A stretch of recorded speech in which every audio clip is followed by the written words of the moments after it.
Good morning 7th class. कैसे हैं आप सब? मैं आशा करती हूँ आप स्वस्थ होंगे। मैं रिया विद्या बाल भवन से संस्कृत की अध्यापिका हूँ। बच्चों, आज हम लोग करेंगे रिवीजन। ठीक है, तो आज हम लोग रिवीजन करेंगे अपठित गद्यांश का, अव्यय पद का और शब्द रूप का। ठीक है, तो सबसे पहले आज हम लोग रिवीजन करते हैं अपठित गद्यांश। ठीक है, तो आप लोग अपने बुक का पेज नंबर 106 निकाल लीजिए। अपठित अवबोधन। ठीक है, अपठित अवबोधन में क्या करना होता है? हमें गद्यांश को पढ़ना होता है और फिर जो क्वेश्चन पूछा गया है उसका हमें आंसर करना होता है। ठीक है, संस्कृत में एक पद में पूछा जा सकता है, पूर्ण वाक्य में क्वेश्चन का आंसर आपको देना होता है, और यथानिर्देश यानी कि जो आपका क्वेश्चन होगा उसमें निर्देश दिया होगा कि आपको क्या करना है। ठीक है, जैसे कि फॉर एग्जांपल किसी भी शब्द को दे दिया जाएगा और उसमें निर्देश दिया होगा कि इसका आप संधि विच्छेद कीजिए। ठीक है, या कोई भी शब्द दे दिया गया होगा, उसमें दिया होगा इसमें कौन सा धातु का प्रयोग हुआ है या कौन सा विभक्ति का प्रयोग हुआ है। ठीक है, तो इस टाइप के जो क्वेश्चन होते हैं वो यथानिर्देश के अंतर्गत आते हैं। एक पदेन में आपको एक पद में उत्तर देना है और पूर्ण वाक्य में आपको पता ही पूरे वाक्य में आपको देना है। तो अपठित गद्यांश में हमें यही करना होता है कि पूरे गद्यांश को अच्छे से पढ़ के पहले समझना होता है और फिर जो क्वेश्चन दिया होता है उसका हमें आंसर देना होता है। क्लियर? अब देखिए, अधोलिखितान गद्यांश पठित्वा प्रश्नान उत्तरः। अधोलिखित गद्यांश को पढ़कर उत्तर दीजिए। महाकवि कालिदास नाम न केवल भारते अपितु सर्वे विश्वे प्रसिद्धम अस्ति। महाकवि कालिदास का नाम न केवल भारत में अपितु संपूर्ण विश्व में प्रसिद्ध है। अयम ही कविश्रेष्ठ महाकवि इति नामना सुप्रसिद्ध अस्ति। ठीक है, इनका नाम कवि श्रेष्ठ के नाम से सुप्रसिद्ध है। अस्य सर्वे प्रमुख रचनाः अभिज्ञान शाकुंतलम अस्ति। इनका प्रमुख रचना कौन सा है बच्चों? अभिज्ञान शाकुंतलम। अनेन त्रीणि नाटकानि महाकाव्यानि गीतिकाव्यानि च लिखितानि। ठीक है, और अनेक ये 3 नाटक, महाकाव्य, गीतिकाव्य आदि भी उन्होंने लिखा है। तस्य विवाह एक राजकन्या स अभवत्। इनका विवाह एक राजकन्या के साथ हुआ था। अब देखिए, एक पद में उत्तरता है, एक पद में उत्तर दीजिए। कालिदास कुत्र प्रसिद्ध? कालिदास कहाँ प्रसिद्ध है? पूरे विश्व में, तो विश्व। तस्य प्रमुख रचना का अस्ति। इनका प्रमुख रचना कौन सा है बच्चों? अभिज्ञान शाकुंतलम। ठीक है, अनेन कानि नाटिकानि रचितानि। अनेक उन्होंने कितने नाटक लिखे हैं? कितने नाटक लिखे हैं? 3। तो क्या हो जाएगा? त्रीणि। अब है पूर्ण वाक्य। पूर्ण वाक्य में हमें उत्तर देना है। देखिए, कालिदासेन किम लिखता। कालिदास ने क्या क्या लिखा है? कालिदासेन अनेन त्रीणि नाटकानि महाकाव्यानि गीतिकाव्यानि च लिखितानि। ठीक है, कालिदास ने अनेक नाटक, 3 नाटक, महाकाव्य और गीतिकाव्य उन्होंने लिखा है। तस्य विवाह कया स अभवत्। उनका विवाह किसके साथ हुआ था? तस्य विवाह एक क्या राजकन्या स अभवत्। उनका विवाह एक राजकन्या के साथ हुआ था। अब निर्देश अनुसार देखिए, सुप्रसिद्ध इत्यतः कः उपसर्ग। सुप्रसिद्ध में कौन सा सुप्रसिद्ध जो शब्द है उसमें कौन सा उपसर्ग का प्रयोग हुआ है? कौन सा उपसर्ग का? सु का। ठीक है, सु उपसर्ग का प्रयोग हुआ है ना, तो सु लिख देंगे। ठीक है, इसके बाद है त्रीणि कस्य विशेषणम। त्रीणि किसका विशेषण है? किसका है? नाटक का है, तो नाटकानि। क्या हो जाएगा इसका आंसर? नाटकानि। इसके बाद है अस्य गद्यांश उचिता शीर्षिका लिखता। ठीक है, इस गद्यांश का उचित शीर्षक लिखिए। तो क्या होगा इसका उचित शीर्षक? महाकविः कालिदास। महाकवि कालिदास। अब देखिए, एक और आपका गद्यांश है। सर्वे जनाः संसार सुखम इच्छन्ति सुखम च धनेन प्राप्यते अत्र ज्ञान उपार्जनस्य आवश्यकता होती। सभी लोग क्या करते हैं? संसार में सुख की इच्छा करते हैं। सर्व सुखम च धनेन एवं प्राप्ति अथवा ज्ञान उपार्जन आवश्यकता अस्ति। ठीक है, सुख और धन को प्राप्त करने के लिए हमें ज्ञान का उपार्जन करना आवश्यक है। यस्य सर्वे धनम भवति सा सुखेन शयते, जिसके पास धन है वह क्या है, सुखी है। निर्धन पुरुष तो मित्राणि अपि त्यजन्ति, निर्धन पुरुष से लोग क्या करते हैं, मित्रता का त्याग करते हैं। चोरेन कपटेन उत्कोच गहनेन च प्राप्तम धनम विनाशकारी भवति, चोरी किया हुआ धन, कपट पूर्वक प्राप्त किया हुआ धन, उत्कोच ग्रहणे यानी कि जो घूस आदि के द्वारा जो प्राप्त धन हो वैसा धन क्या होता है बच्चों, विनाशकारी। कृषि कर्मणा व्यापारेण सेवया परिश्रमेण च प्राप्तम धनम फलति, किसी कर्म से, व्यापार से, सेवा करके, परिश्रम से जो प्राप्त धन होता है बच्चों वो क्या होता है, फलता है। अब देखिए इसका एक पद था, एक पद में उत्तर दीजिए। संसारे जना की इच्छन्ति, संसार में लोग किसकी क्या इच्छा करते हैं, सुखम इच्छन्ति, सुख का इच्छा। सुखम केन प्राप्यते, सुख कैसे प्राप्त होगा, धनेन धन से। संसारे क सुखेन से थे, संसार में कौन सुखी है, पा सर्वे धना भवति, जिसके पास धन है वो सुखी है। लोकाः कथम मित्रम त्यजन्ति, लोक में लोग कैसे मित्र का त्याग करते हैं, निर्धनम पुरुषम, जो निर्धन पुरुष हैं उनके साथ मित्रता करने से लोग त्याग करते हैं। अब देखिए पूर्ण वाक्य मित्रता, धनार्जनस्य सर्वोत्तम उपाय को अपि अस्ति, ठीक है। धनार्जनस्य सर्वोत्तम उपाय ज्ञान उपार्जनस्य आवश्यकता होती है। धन उपार्जन के लिए सबसे जो आवश्यक उपाय है वो क्या है, ज्ञान का उपार्जन करना। ज्ञान के बिना हम धन का उपार्जन नहीं कर सकते हैं।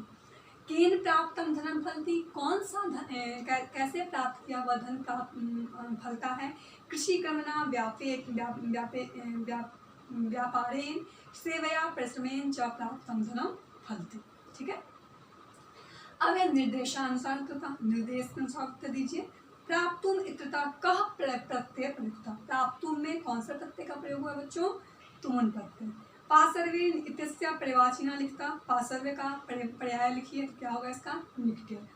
अस्य गद्यांश का शीर्षक, इस गद्यांश का उचित शीर्षक लिखिए, तो इस गद्यांश का उचित शीर्षक क्या हो जाएगा, धनस्य महत्वम, ठीक है, धन का महत्व, क्लियर। तो ये था अपठित अवबोधनम, ठीक है बच्चों। तो बच्चों मैं आशा करती हूँ कि आपको अपठित अवबोधनम अच्छे से समझ में आया होगा, ठीक है। तो कोई भी अगर अपठित अवबोधनम आता है तो हमें ऐसे ही उनका आंसर करना होगा। अगर एक पद में आएगा तो एक पद में लिखेंगे, पूर्ण वाक्य तो पूर्ण वाक्य में हमें पूरे वाक्य में लिखना है, ये नहीं कि एक शब्द लिखकर आप छोड़ देंगे, पूरा वाक्य लिखेंगे, ठीक है, पूर्ण वाक्य में। और निर्देश अनुसार अगर जो क्वेश्चन आएगा उसे आप अच्छे से पहले पढ़ेंगे कि क्वेश्चन में क्या पूछा गया है, ठीक है। जो उस क्वेश्चन में पूछा गया होगा वही आप आंसर केवल लिखेंगे, क्लियर क्लास। तो ये था अपठित अवबोधनम। अब हम लोग देखते हैं शब्द रूप, ठीक है। तो जो शब्द रूप आपके एग्जाम में आ रहे हैं वो निम्नलिखित है। सबसे पहले है बालक का शब्द रूप, देखते हैं बालक कैसा शब्द रूप है, आकारांत पुल्लिंग शब्द रूप है, ठीक है। तो देखिए पेज नंबर 108, शब्द रूप, ठीक है, पेज नंबर 108, ठीक है। सबसे पहले देखेंगे हम लोग बालक का शब्द रूप। बालक कैसा शब्द है, अब बालक को बोल रहे हैं जब आप तो क में क्या आ रहा है, अ की मात्रा आ रही है, तो अकारांत पुल्लिंग शब्द रूप है बालक। सबसे पहले देखते हैं प्रथमा विभक्ति। प्रथमा विभक्ति में एक वचन में होगा बालिका, दो वचन में बालकौ और बहुवचन में बालिकाः। द्वितीय विभक्ति में एक वचन में बालकम, द्विवचन में बालकौ, बहुवचन में बालकान्। तृतीय विभक्ति एक वचन में बालकेन, द्विवचन में बालकाभ्याम और बहुवचन में बालकैः। चतुर्थी विभक्ति एक वचन में बालकाय, द्विवचन में बालकाभ्याम और बहुवचन में बालकेभ्याम। पंचमी विभक्ति एक वचन में बालकात्, द्विवचन में बालकाभ्याम और बहुवचन में बालकानां।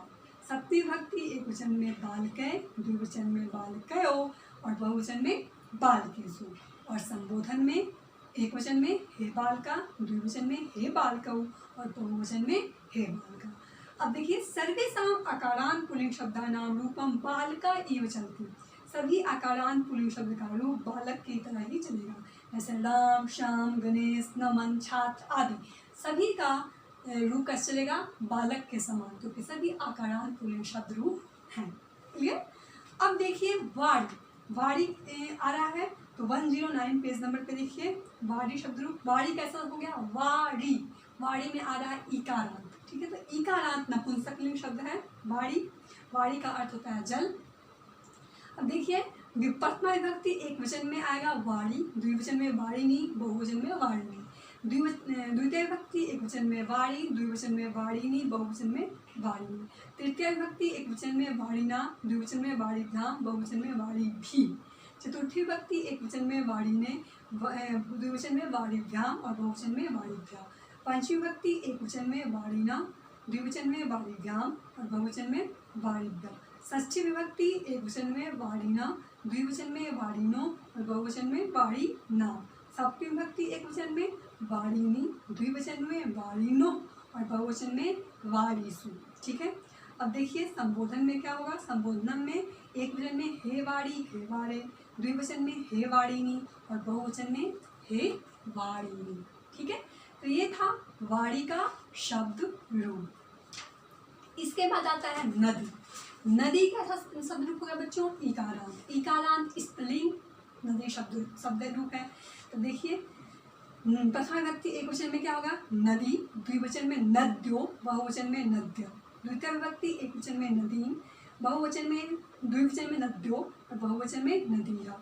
तृतीय विभक्ति एक वचन में नद्या, द्विवचन में नदीभ्याम और बहुवचन में नदीभी।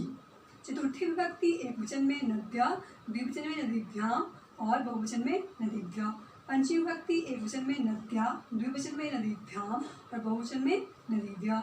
षष्ठी विभक्ति एक वचन में नद्याः, द्विवचन में नद्यो और बहुवचन में नदीनां।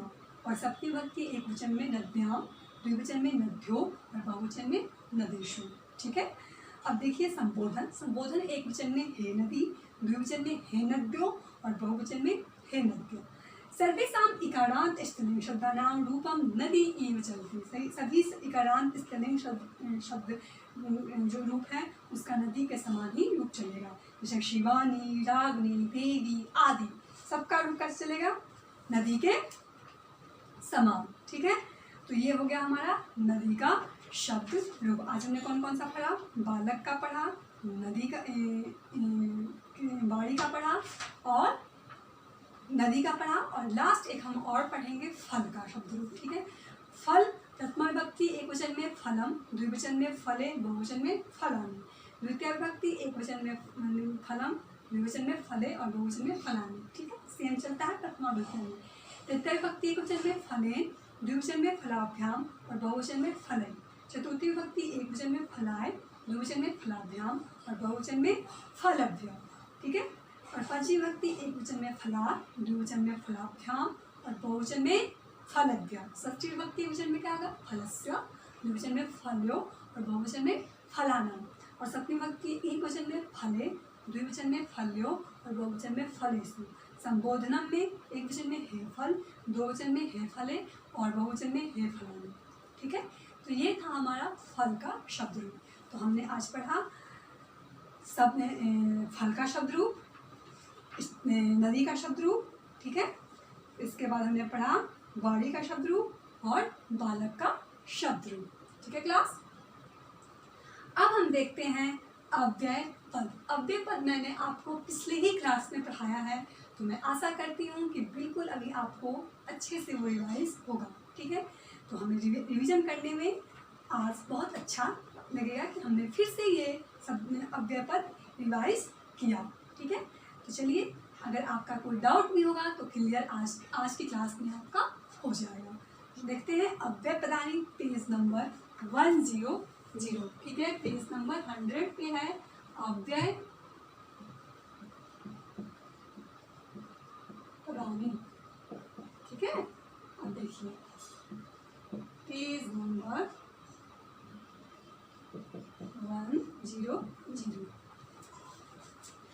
अव्याः शब्दाः त्रिषु वचनेषु त्रिषु लिंगेषु सर्वासु विभक्तेषु च समानाः एव भवति, ठीक है।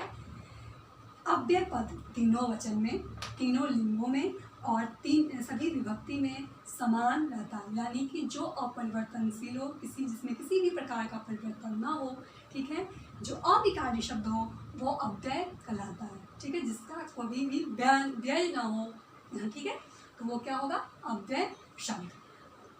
केचन अव्ययपदानि अधोलिखितानि सन्ति, कुछ अव्यय पद आपके बुक में है, अर्थात जो शब्द तीनों लिंगों, वचनों, कालों और सभी विभक्तियों में एक समान हो उन्हें अव्यय कहते हैं, ठीक है। जो आपका तीनों लिंगों में, वचनों में, कालों में और सभी विभक्तियों में समान होता है उसे क्या कहेंगे बच्चों, अव्यय पद, ठीक है।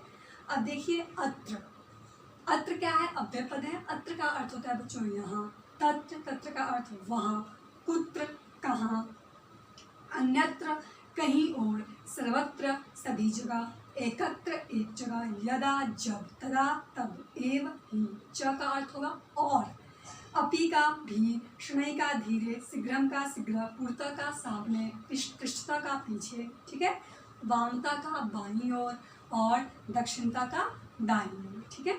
इसके बाद ऊपरी, ऊपरी का अर्थ होगा ऊपर, अधा का अर्थ होगा नीचे, अद्य का अर्थ होगा आज, स्व का आने वाला कल, परसों का परसों आने वाला कल, परसों का नरसों, हया का कल जो कि बीता हुआ है, प्रहया का परसों, प्रहया का नरसों जो बीता हुआ नरसों है, कदा का कब, यत्र का जहाँ, सर्वदा का हमेशा, किम का क्या, कथम का कैसे, कति का कितना, एकदा का एक बार, आम का हाँ, सपदी का तुरंत, ठीक है, सहसा का अचानक, न का नहीं, वरम का अच्छा, यदि का यदि, तरही का तो, चेत का भी अर्थ होता है तो, ठीक है, नो चेत का नहीं तो, ठीक है, पुनः का फिर, तू का भी अर्थ होता है तो, ठीक है, यथा का जैसे, तथा का वैसे और बही का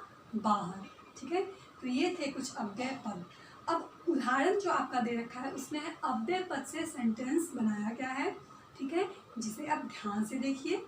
कछुआ शनही चलती, कछुआ जो है वो धीरे चलता है। अब देखिए इसमें जो अव्यय पद है वो है शनई, शनही का अर्थ होता है धीरे, ठीक है, तो शनही आपका क्या हो गया, अव्यय पद। उच्चई माँ वदत, उच्च ऊंचा मत बोलो, ठीक है, उच्चई माँ वदत, ऊंचा मत बोलो, जोर से मतलब मत बोलो, तो उच्चई क्या हो गया, अव्यय पद हो गया इसमें। त्वम कुत्र वसति, तुम कहाँ रहते हो, तो कुत्र क्या हो गया बच्चों, अव्यय पद। गृहात् बहिः मा गच्छ, घर से बाहर मत जाओ, ठीक है, इसमें अव्यय पद क्या होगा, वही, ठीक है, बाहर, वही जो है वो अव्यय पद होगा। तुष्णीम भव, क्या है, तुष्णीम भव, तुष्णीम का अर्थ होता है चुप रहो, ठीक है, क्या हो जाएगा, चुप रहो, तो तुष्णीम क्या हो गया, अव्यय पद। हया सोमवासर अस्ति, कल सोमवार था, ठीक है। अब देखिए हया क्या है, अव्यय पद। तो ये था कि आपका अव्यय पद को आपको प्रयोग करते हुए सेंटेंस बनाना था। क्लियर क्लास, तो ये था आपका अव्यय पद। मैं आशा करती हूँ कि आपको अव्यय पद, अपठित गद्यांश और शब्द रूप अच्छे समझ में आएगा। कोई भी डाउट होगा बच्चों तो अपने डाउट क्लास में ज़रूर पूछिएगा, ठीक है। और पिछली क्लास में जो हमने रिवीजन किया है उसका मैं टेस्ट आज स्कूल ऐप पे अपलोड कर दूंगी, आप वहाँ से डाउनलोड करके मुझे टेस्ट ईमेल करेंगे और ईमेल आईडी है avpriya@gmail.com, ठीक है। क्या है ईमेल आईडी, avpriya@gmail.com, ठीक है। और आपका जो टेस्ट पेपर होगा उस पर भी ईमेल आईडी मेंशन रहेगा, ठीक है। तो आप उस ईमेल आईडी पे अपना टेस्ट पेपर देकर स्कैन कर मुझे ईमेल करेंगे, ठीक है क्लास। तो आज के लिए इतना ही, मिलते हैं नेक्स्ट क्लास में फिर से, ठीक है class. Thank you, have a nice day.